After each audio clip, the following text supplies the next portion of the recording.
Merci d'avoir accepté cet entretien. Vous êtes membre du conseil d'administration de la Fondation Jacques Chirac.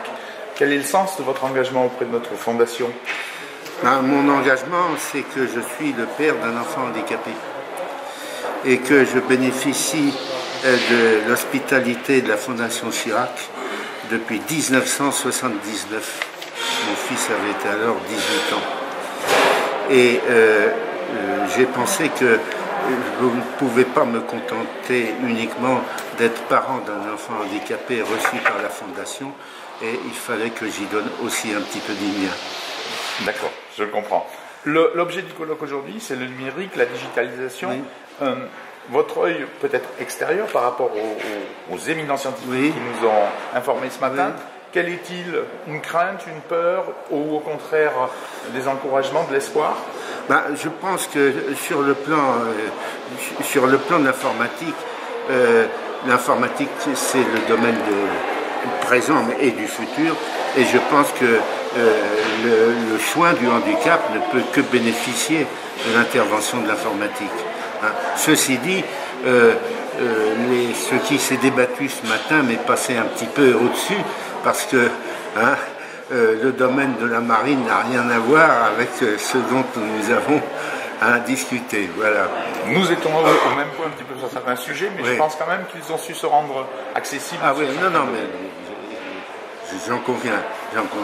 Ce qui m'a beaucoup intéressé, il y a deux choses qui m'ont beaucoup intéressé ce matin.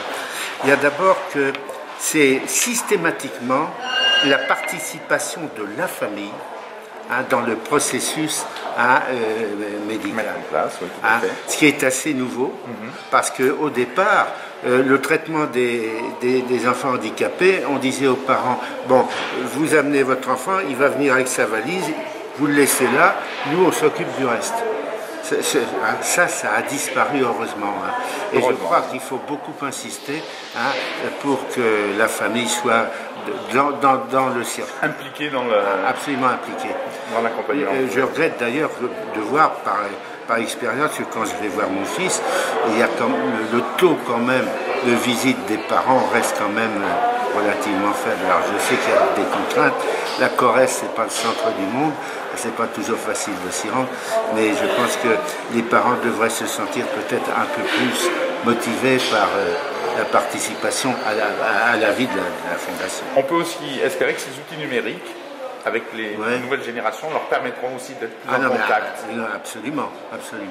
Mais ça, c'est ce qui m'a frappé ce matin. C'est un des points qui m'a frappé.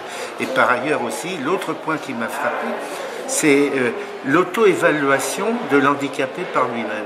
Oui. Parce que c'est tout nouveau, ça. On parle quasiment d'autodétermination avec des termes un peu forts et provocateurs. Alors, moi, j'ai été absolument étonné qu'on puisse justement mettre l'handicapé, non seulement la famille, mais l'handicapé dans la boucle de soins à ce point-là. Et qu'il soit maître de son destin. C'est ça. Très bien, je vous remercie, Amiral. Merci beaucoup.